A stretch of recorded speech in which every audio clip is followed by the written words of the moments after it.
नमस्कार। मैं विवेक वर्धन चतुर्वेदी, उच्च माध्यमिक शिक्षक, शासकीय उच्चतर माध्यमिक विद्यालय चिंतामणि जवासिया, आपके समक्ष कक्षा 10वीं का अध्याय त्रिभुज के संदर्भ में एक वीडियो लेकर आया हूँ। कक्षा 9वीं में हमने त्रिभुज की सर्वांग समता का विस्तृत अध्ययन किया है। अब त्रिभुज के नवीन अध्याय को पढ़ने से पूर्व इस पर एक संक्षिप्त चर्चा करते हैं। सर्वांग समता क्या होती है, इस विषय में हमने कक्षा 9वीं में भी पढ़ा है। कक्षा 9वीं में जो सर्वांग समता की परिभाषा हमने पढ़ी है, उसके अनुसार वे सभी आकृतियाँ सर्वांग सम आकृतियाँ कहलाती हैं जिनके आमाप तथा आकार आपस में बराबर हों। आइए हम कुछ उदाहरणों के माध्यम से सर्वांग समता को समझने का प्रयास करते हैं। यहाँ पर हमने जो पहला उदाहरण लिया है, इसमें दो वृत्ताकार आकृतियाँ ली हुई हैं। दोनों वृत्ताकार आकृतियाँ सर्वांग सम होंगी जबकि इनकी त्रिज्याएं आपस में बराबर हों, मतलब समान त्रिज्या से खींचे गए वृत्त आपस में सर्वांग सम होंगे। एक अन्य उदाहरण देखते हैं। यहाँ पर हमको दो त्रिभुज नजर आ रहे हैं।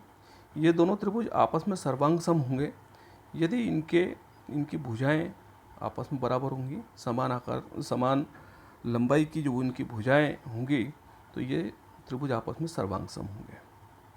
अतः हम सर्वांग समता की परिभाषा को कुछ इस तरीके से देखते हैं। दो या दो से अधिक आकृतियाँ सर्वांग सम आकृतियाँ कहलाती हैं जबकि उनका आकार तथा आमाप समान हो। इसका तात्पर्य यह है कि किसी भी आकृति के सर्वांग सम होने के लिए दो शर्तें आवश्यक हैं, उनका आकार भी समान होना चाहिए और आमाप भी समान होना चाहिए। अब हम जो कक्षा 10वीं में जो पढ़ने जा रहे हैं, वो त्रिभुज का एक और गुणधर्म पढ़ने जा रहे हैं, समरूपता। सबसे पहले देखें कि समरूपता होती क्या है। समरूप आकृतियाँ वे आकृतियाँ होती हैं जिनके आकार तो समान होते हैं किंतु आमाप समान हो यह आवश्यक नहीं है। इसका आशय होता है कि यदि आमाप बराबर हैं तो भी वे समरूपता को स्पष्ट करते हैं, और यदि आमाप बराबर नहीं है तो भी आकृतियाँ वो क्या होंगी, समरूप होंगी। अब हम आकृतियों के समरूप और सर्वांग समता के विषय में कुछ एक उदाहरण देखते हैं कि कब कब जो आकृतियाँ समरूप होंगी और कब कब सर्वांग सम होंगी। हम उदाहरण नंबर 1 देखते हैं। इसमें हमको दो वर्ग नज़र आ रहे हैं। पहला जो बड़ा वर्ग है उसकी प्रत्येक भुजा 4 सेंटीमीटर की है तथा जो छोटा वाला जो वर्ग है इसकी प्रत्येक भुजा 2 सेंटीमीटर की है। सबसे पहले हम ये देखते हैं कि ये दोनों आकृतियाँ सर्वांग सम हैं। तो ये आकृतियाँ आपस में सर्वांग सम नहीं होंगी, क्योंकि सर्वांग समता की परिभाषा में आकृतियों के सर्वांग सम होने के लिए उनका आकार तथा आमाप दोनों आपस में बराबर होना चाहिए। चूँकि इसमें आकार तो वर्गाकार है लेकिन इनका आमाप अलग अलग है, इसलिए ये सर्वांग सम आकृतियाँ नहीं होंगी। तो अब देखते हैं कि क्या ये समरूप आकृतियाँ हैं। हाँ, ये समरूप आकृतियाँ हैं, क्योंकि समरूपता की परिभाषा में आकार समान होना चाहिए, जो कि चित्र में नज़र आ रहा है कि दोनों वर्गाकार आकार की हैं, लेकिन इनका जो आमाप है वो बराबर नहीं है। लेकिन इससे कोई अंतर नहीं पड़ता है, यदि इनका आमाप बराबर भी नहीं होगा तो भी समरूप आकृतियाँ होंगी। एक अन्य उदाहरण देखते हैं। क्या यह सर्वांग सम आकृतियाँ हैं। वैसे दो वर्ग यहाँ पर भी हमको नज़र आ रहे हैं जिनकी प्रत्येक भुजा जो है 5 सेंटीमीटर की है। तो हम सबसे पहले देखते हैं कि यह सर्वांग सम आकृतियाँ हैं। तो हाँ, ये सर्वांग सम आकृतियाँ हैं क्योंकि इनके आकार और आमाप दोनों समान हैं। मतलब सर्वांग समता की जो परिभाषा है उसके अनुसार इनका आकार भी बराबर है और इनका आमाप भी बराबर है। अब हम विचार करते हैं कि क्या ये समरूप आकृतियाँ हैं। तो हाँ, ये समरूप आकृतियाँ हैं क्योंकि समरूपता की शर्त के अनुसार इनका आकार वर्गाकार है और इनका आमाप भी बराबर है। यदि आमाप भी बराबर नहीं होता तो भी ये समरूप आकृतियाँ होती हैं। अतः इन दोनों उदाहरणों को हम जब देखते हैं, इन पर विचार करते हैं, तो ये निष्कर्ष निकल के आता है कि कोई भी सर्वांग सम आकृति निश्चित तौर पर समरूप होगी, लेकिन सभी समरूप आकृतियाँ सर्वांग सम हो यह होना आवश्यक नहीं है। अब हम देखते हैं कि बहुभुज में समरूपता की क्या शर्तें होती हैं। बहुभुज मतलब जिनमें बहुत सारी भुजाएं हों, उनमें हम समरूपता की शर्तों को देखते हैं। तो हम इस तरीके से इसकी व्याख्या करते हैं कि दो या दो से अधिक आकृतियां समरूप होती हैं। दो या दो से अधिक आकृतियां समरूप होती हैं। पहली शर्त इसकी रहेगी यदि उन आकृतियों के संगत कोण आपस में बराबर हों। यहाँ पर देखने वाली बात है संगत कोण आपस में बराबर हों। और दूसरी शर्त है उनकी संगत भुजाएं एक ही अनुपात में हों। देखते हैं हम यहाँ पर एक उदाहरण के माध्यम से उसको समझने का प्रयास करते हैं। यहाँ पर दो आकृतियाँ दी हुई हैं, चतुर्भुज के आकार की हैं, चतुर्भुज ए बी सी डी, और एक अन्य चतुर्भुज दिया हुआ है A dash B dash C dash और डी डैश। अब जैसा कि पहली शर्त में कहा गया है कि उन आकृतियों के संगत कोण बराबर हों। यहाँ पर संगत कोणों को हम जब देखते हैं तो यहाँ पर कोण ए के संगत कोण ए डैश होगा, बी के संगत कोण बी डैश होगा, सी के संगत कोण सी डैश होगा और कोण डी के संगत डी डैश होगा। अब संगत भुजाओं की बात करें तो भुजा ए बी के संगत भुजा ए डैश बी डैश होगी, भुजा बी सी के संगत भुजा बी डैश सी डैश होगी, तथा भुजा सी डी के संगत भुजा सी डैश डी डैश होगी, और भुजा डी ए के संगत भुजा डी डैश ए डैश होगी। अब चूंकि दोनों आकृतियों में नज़र आ रहा है यहाँ पर कोण ए जो है वो 105 डिग्री का है, इसके संगत जो कोण ए डैश है वो 105 डिग्री का है। इसी प्रकार बी के संगत कोण बी का कोण जो है 100 डिग्री का है, और बी डैश जो कोण बी के संगत है उसका भी कोण 100 डिग्री का है। सी और सी डैश दोनों 70 डिग्री के हैं, तथा कोण डी तथा डी डैश जो है 85 डिग्री के हैं। मतलब ये पहली शर्त को पूर्ण करता है कि इनके संगत कोण आपस में बराबर है। अब दूसरी शर्त देखते हैं कि संगत भुजाएं अनुपातिक हों। तो यहाँ देखते हैं कि ए बी के संगत भुजा ए डैश बी डैश है। चूँकि ए बी का जो मान है, जो आमाप है वह 2.5 है और ए डैश बी डैश का आमाप जो है वो 5 है, तो हम इसको लिख सकते हैं 2.5/5। इसी प्रकार बी सी में जो भुजा 5 सेंटीमीटर की है और बी डैश सी डैश जो भुजा है वो 10 सेंटीमीटर की है, तो हम इसको लिख सकते हैं 5/10। इसी प्रकार से भुजा सी डी और सी डैश डी डैश को हम क्रमशः लिख सकते हैं 6/12, और डी ए को हम लिख सकते हैं डी डैश ए डैश के संगत 4/10।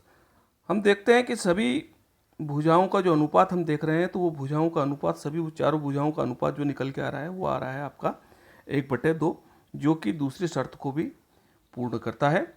अतः हम कह सकते हैं कि समरूपता की शर्तें, दोनों शर्तें पूर्ण कर रहे हैं, अतः दोनों जो बहुभुज हैं वो समरूप होंगे।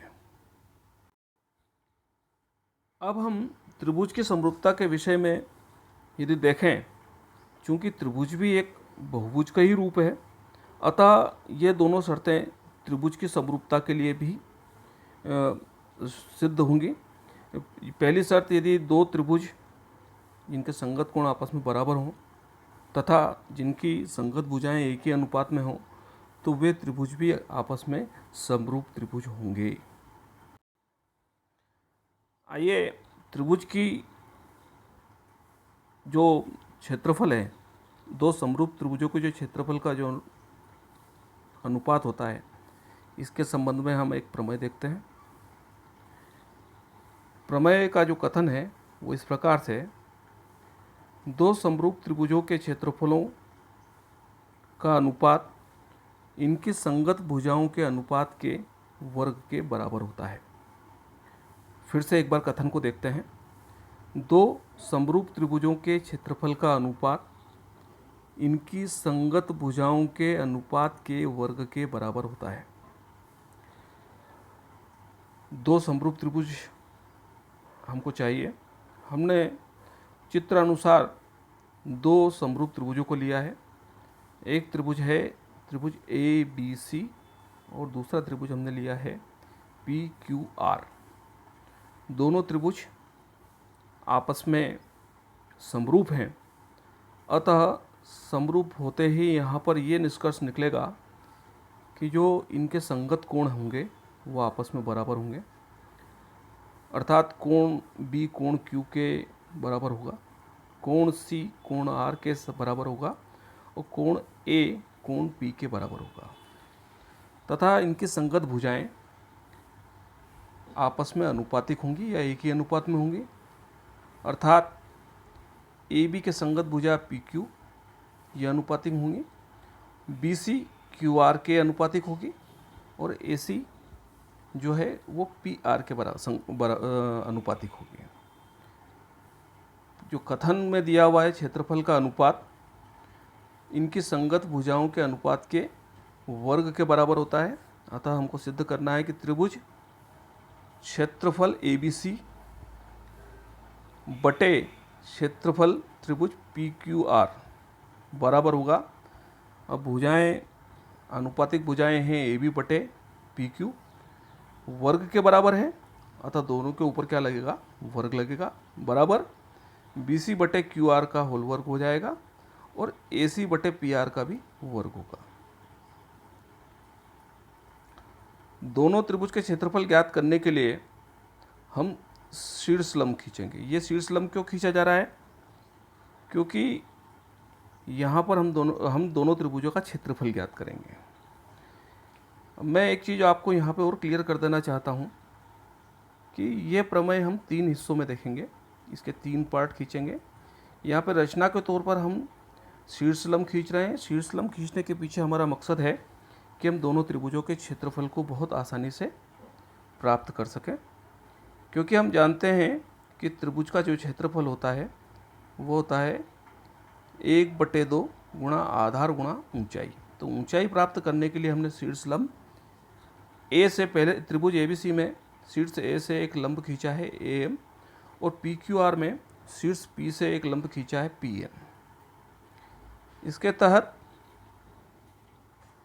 हमको दो क्षेत्रफल प्राप्त होंगे। क्षेत्रफल त्रिभुज ABC जो सूत्र के अनुसार हो जाएगा 1/2, चूँकि पहले त्रिभुज ABC में आधार BC है तो यहाँ पर BC का मान रखेंगे और ऊंचाई AM को रखेंगे। इसी प्रकार क्षेत्रफल त्रिभुज PQR, यहाँ पर सूत्र में मान रखने पर हमें प्राप्त होगा 1/2 गुणा QR गुणा PN, क्योंकि यहाँ आधार QR है और शीर्ष लंब PN है। अब जब हम दोनों त्रिभुजों को अनुपातिक रूप से निकालते हैं, उनका मान निकालते हैं, तो हमें प्राप्त होगा क्षेत्रफल त्रिभुज ABC बटे क्षेत्रफल त्रिभुज PQR। दोनों जो मान निकाले गए हैं क्षेत्रफल के वो हमने रख दिए।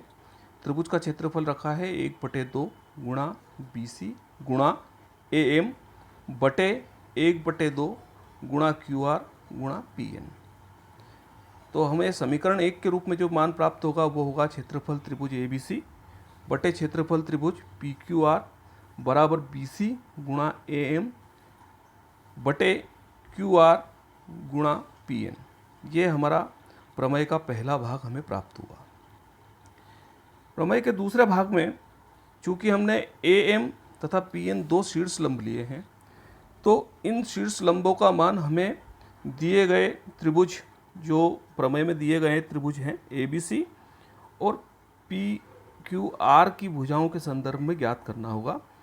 यहाँ AM और PN दोनों शीर्ष लंब हैं।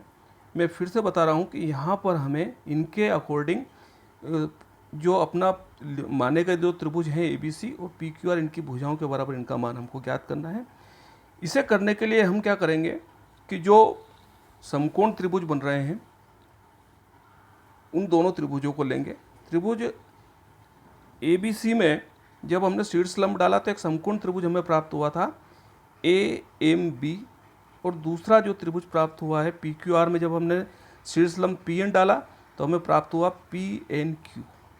इन दोनों त्रिभुज अब चूंकि हमें ये नहीं मालूम है कि दोनों समरूप है या नहीं, तो सबसे पहले हमें इन दोनों के बीच में समरूपता सिद्ध करनी होगी। हम जानते हैं कि समरूपता सिद्ध करने के लिए हमें भुजाओं या कोणों में से कोई भी दो प्रॉपर्टी को बताना होता है।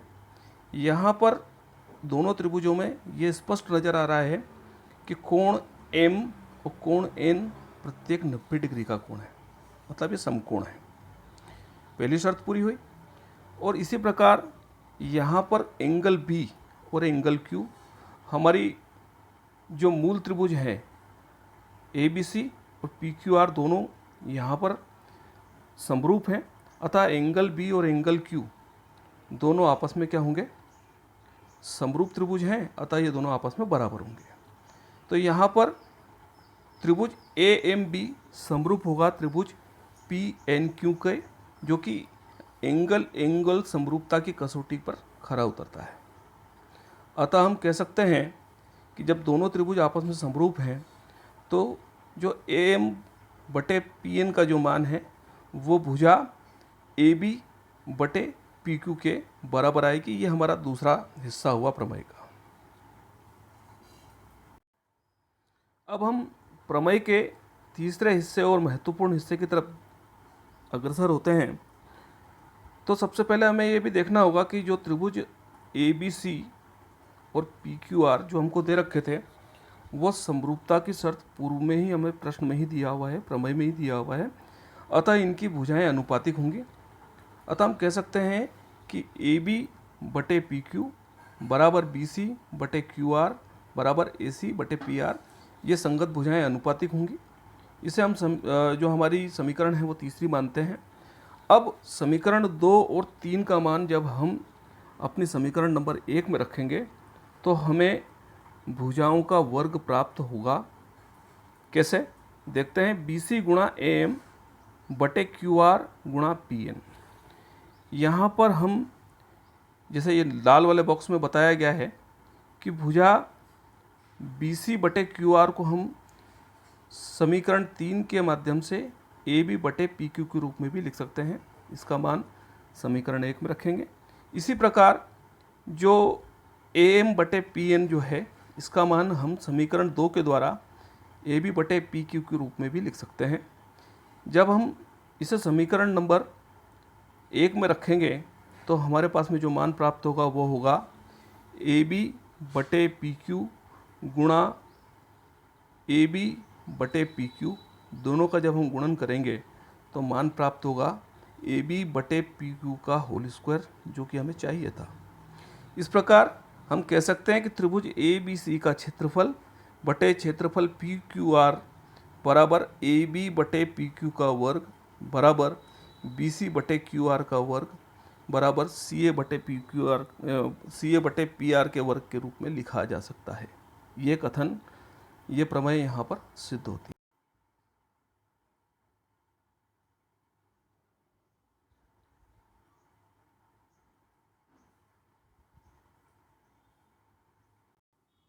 अब हम एक उदाहरण के माध्यम से इस प्रमेय को समझने का प्रयास करते हैं। इस प्रमेय के अनुप्रयोग को देखते हैं। मान लीजिए कि त्रिभुज ABC समरूप है त्रिभुज DEF के और दोनों त्रिभुजों के क्षेत्रफल क्रमशः 64 सेंटीमीटर का वर्ग और 121 सेंटीमीटर के वर्ग के बराबर है। यह दिया हुआ है प्रश्न में। यदि EF बराबर 15.4 सेंटीमीटर हो तो BC ज्ञात कीजिए। हमको यहाँ पर भुजा BC का मान ज्ञात करना है, जबकि EF का मान इसके अकॉर्डिंग दे रखा है। दो त्रिभुज हमको नजर आ रहे हैं। प्रश्न में ये स्पष्ट किया गया है कि त्रिभुज ABC समरूप है त्रिभुज DEF के, दोनों में समरूपता दे रखी है।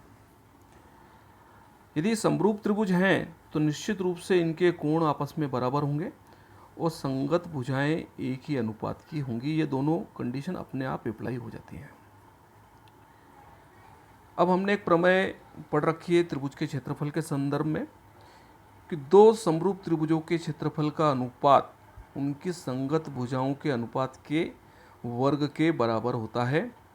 अतः त्रिभुज ABC का क्षेत्रफल बटे त्रिभुज DEF का क्षेत्रफल, संगत भुजाएं दे रखी हैं AB बटे DE का पूरे का वर्ग बराबर BC के संगत EF भुजा का अनुपात जमा कर उसका वर्ग बराबर AC भुजा के संगत DF भुजा को लेकर उसका अनुपात जमा कर उसका वर्ग लगाएंगे।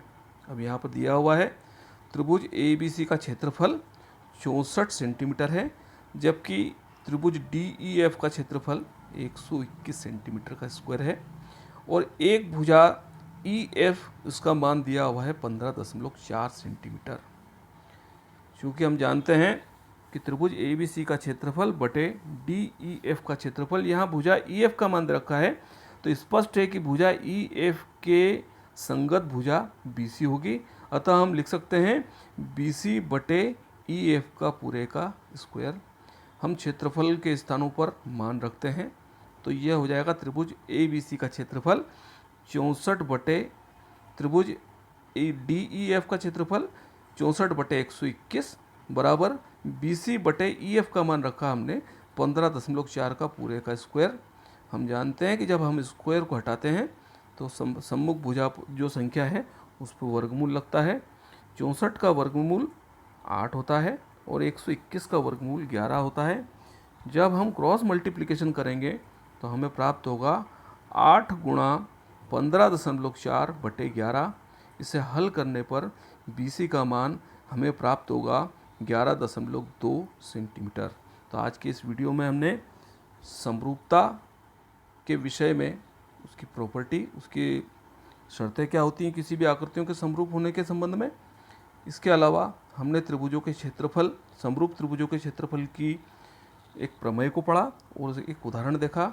आशा है आपको वीडियो समझ में आया होगा। धन्यवाद।